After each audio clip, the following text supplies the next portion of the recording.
தமிழ் சினிமால ரசிகர்கள் கொண்டாடும் இளம் நடிகை தான் நம்மளுடைய பூஜா ஹெட்டிக்.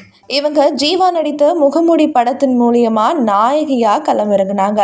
தமிழ் சினிமால அறிமுகமும் ஆனாங்க. ஆனா முதல் படமே தோல்வியில முடிஞ்சதற்கு ரொம்பவே வருத்தமும் தெரிவிச்சிருந்தாங்க. பின் நீண்ட நாள் கேப்புக்கு அப்புறம் விஜயோட பீஸ்ட் படத்து மூலியமா தமிழ் சினிமால மீண்டும் அடி எடுத்து வச்சிட்டு இருந்தாங்க. அது மட்டும் இல்லாமல் இவங்களுக்கு தனியாக ஃபேன் பேஜுமே இருக்குது அப்படின்ற மாதிரியும் சொல்லப்பட்டு வந்துட்டுருக்கு.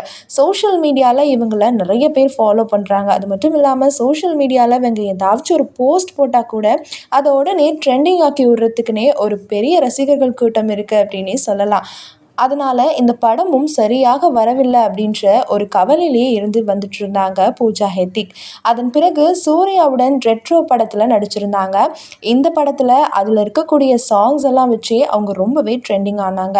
தற்போது விஜயுடன் கடைசி படமாக ஜனநாயக படத்தில் நாயகியாக களமிறங்கியிருக்காங்க. திருமண வயதில் இருக்கும் இவங்க காதலை பற்றி நிறைய கிசுகிசுக்கள் மாட்டிருக்கு அப்படின்ற மாதிரியும் சோஷியல் மீடியாவில் பேசிட்டு வந்துட்டு இருக்காங்க. அப்படி என்ன மாட்டுச்சு அப்படின்னு பார்த்தீங்கன்னா, 35 வயதாகியுமே பூஜா ஹெட்டிக் காதல் குறித்து பாலிவுட் வட்டாரங்களில் ஒரு விஷயம் வலம் வந்துட்டுருக்கு அப்படின்றதையும் குறிப்பிட்டிருக்காங்க. அதாவது நடிகை பூஜா பிரபல நடிகர் ரோஹித் வினோத்தை நீண்ட நாளாக காதலிச்சு வந்துட்டு இருக்காங்க அப்படின்னு சொல்லப்படுது.